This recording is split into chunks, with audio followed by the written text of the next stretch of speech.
Live from our 7 Tasmania studios, your nightly news with Kim Miller begins now. Good evening, everyone. First tonight, tragedy has struck the Targa Tasmania community following a fatal crash in the state's west. For more now, we're joined live by reporter Sean McComish at Derwent Bridge. Good evening, Sean. This will be a terrible night for many people.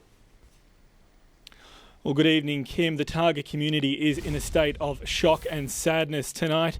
The crash claimed the life of 68-year-old driver Shane Navan. He's been described as a much-loved and much-admired member of the Targa community. But despite the tragedy, organisers reached the decision late today to continue with the event. This stretch of remote West Coast highway will forever be a symbol of heartbreak for Targa's tight-knit fraternity. News of the crash came through at around 10 o'clock this morning. Driver Shane Navan and co-driver Glenn Evans, both from New South Wales, crashed 35 kilometres into the stage. Mr Navan died at the scene, while Mr Evans wasn't injured. I am aware that the vehicle did roll and rolled into a culvert. The pair was driving a 1979 Mazda RX-7, seen here racing in Targa Great Barrier Reef, and they were driving in the classic category. The driver was experienced, having competed at many Targas over time. It's a tragedy for the family of the people involved. It's a tragedy for those who attend those accidents. The crash happened at Double Barrel Creek on the Lyell Highway, around 50 kilometres from Queenstown. Anyone who's driven those roads know they are particularly challenging roads. It's the third fatality in the event's history. 71-year-old John Mansell from New South Wales was killed in a crash at Exton in 2013, while Melbourne navigator Ian Johnson died in 1996 in the northwest. Organisers have decided to run tomorrow's final day of competition in the state's south. Tom Johnson, 7 Tasmania News. Meanwhile, a 39-year-old man died in a single-vehicle crash south of Huonville last night. Emergency crews were called to the Huon Highway around 7:30. Police say the car veered off the road, overturned and crashed into an orchard. The man died at the scene. A report will be prepared for the coroner. And a driver is lucky to be alive after 2 trucks collided in the state's northwest this morning. The man trapped in the wreckage for some time before being airlifted to hospital. The front of this truck crushed after colliding with an oncoming prime mover on the Bass Highway at Sisters Creek this morning. Early indications appear that one of the trailers attached to the prime movers may have swung out into the path of the truck coming the other way. The driver of one of the trucks was cut out and airlifted to the Northwest Regional Hospital with serious leg injuries. The other driver taken to hospital with arm injuries. Authorities say it could have been much worse. I think both drivers are fortunate. Bear in mind, the injuries sustained by one of these drivers at least may have long-term implications for that driver. The road here was closed for several hours as investigators combed the scene, with a lane reopening just after 1 this afternoon. It's not known whether speed was a factor in the crash, but authorities are reminding all drivers to be cautious on our roads. Just to take care on the roads, drive to the conditions, beware of the fatal five, because driving is a risky business. If you run late, that's okay, but take time and ensure that you arrive safely. That's the main message. Elizabeth O'Neill, 7 Tasmania News. A husband and wife have both pleaded not guilty to charges relating to the discovery of a body at Cranbrook last August. Anthony Raymond and Johanna Marilena Donald, aged 78 and 72, appeared together in Hobart Magistrates Court today. They're jointly charged with neglecting duty as to burial and fail obligation to report death. The couple is expected to face the Supreme Court in July. A man who was shot outside his home in Invermay is in a stable condition at the Launceston General Hospital. The 52-year-old underwent surgery to treat pellet wounds to the chest, arms and legs. The man was shot after confronting 2 burglars trying to break into his car in the early hours of yesterday morning. Police are asking anyone with information to come forward. The Greens have promised to tackle Tasmania's rising poverty rate, rolling out a raft of plans as the campaign continues. Labor spoke soccer, while the Liberals talked tourism, but it wasn't before plans were interrupted by protesters. A day back out on the tools. That's it. Beautiful job. The Liberals sailing into Franklin's Wooden Boat Centre, revealing a raft of tourism promises, including loans for businesses and marketing money and more than $1 million for this centre. This investment that we're making is going to provide the opportunity to expand this centre to enable more people to have the opportunity to see this very special work that's going on. But it wasn't long before uninvited guests interrupted, fuming about forestry. You are destroying the things that our tourists come here to see. And it wasn't the only interruption in the past 24 hours. Protesters again storming a leaders' debate in Launceston last night. They would both endorse logging and mining. While we didn't endorse it, I do understand why some people are so distressed about the state of the climate and the state of the environment that they're prepared to be disruptive. The Greens releasing an anti-poverty plan promising to help the rising number of Tasmanians living on the edge. Extra resources into emergency accommodation, emergency food relief, into relieving the cost of utilities, including power bills. Those basic fundamentals are really difficult to cover, and so it ends up placing other needs on other parts of our broader system. Labor hosting the Football Australia boss, unveiling $10 million for soccer upgrades, also committing to building a rectangle stadium. We will, once elected, establish a high-powered task force to report to the government to identify a potential site, a potential funding model and ownership model to ensure that we can progress it to the next stage. It helps us attract both domestic elite competition and international content. And a West Coast health package to upgrade the Queenstown Hospital and for more staff in the region. And off the trail, the Premier became a patient, receiving his first AstraZeneca jab. There you go. Too easy. Spruiking the vaccine's safety, but it was something else that stole the spotlight, left fielding questions about this previously unknown tattoo. Look, as people know, I'm a black belt in Taekwondo, and it's just a reminder of the hard work and discipline that I've put in over a number of years. Michelle Wisby, 7 Tasmania News. Naval vessels tied to Tasmania's Victoria Cross recipient Teddy Sheehan will be a centrepiece of Anzac Day commemorations in the northwest. Crews from the HMAS Sheehan and Armidale will march at Latrobe's service in a special mark of respect to Teddy Sheehan's hometown.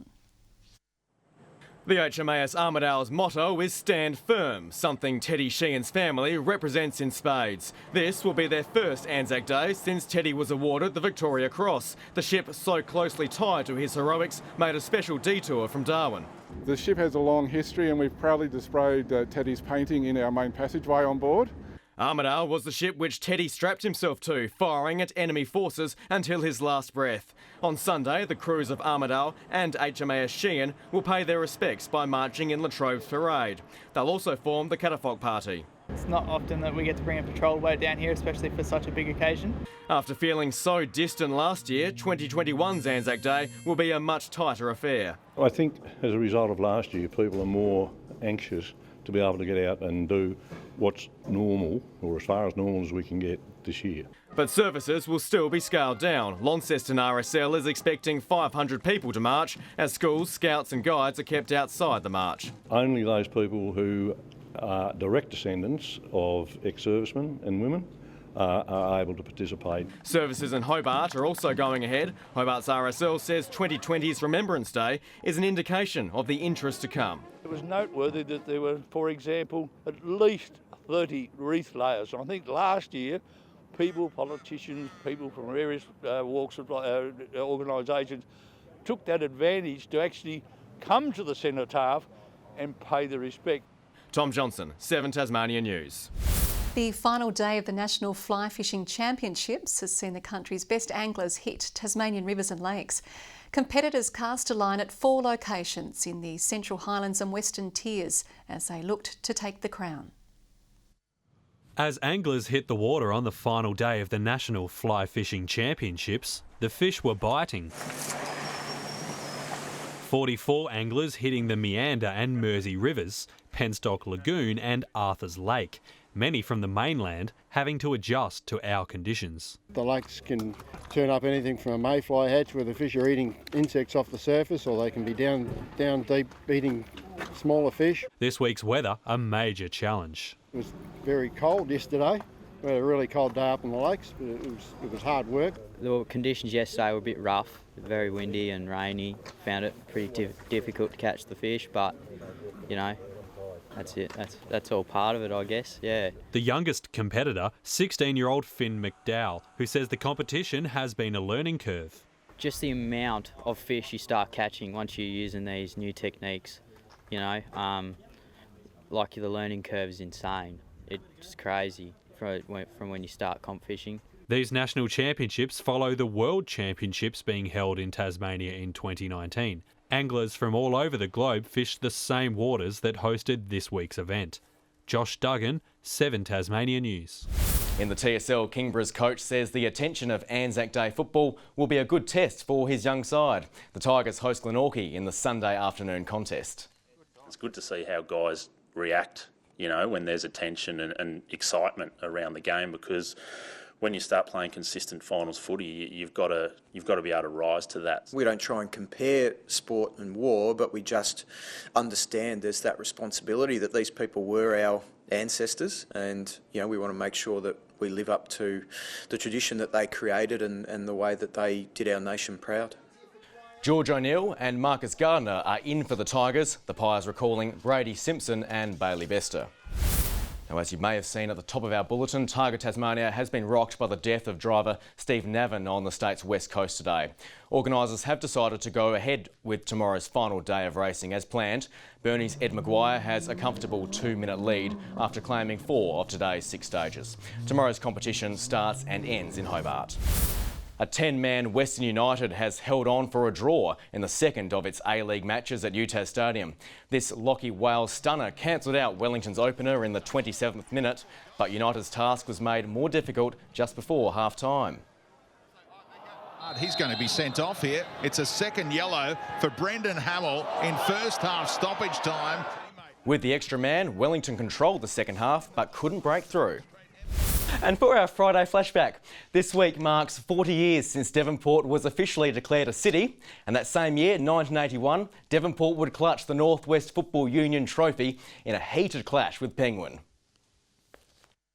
His Royal Highness Prince Charles entered the hallowed turf of Devonport Oval, marking the town's elevation to city status. To this splendid, if wind-blown island.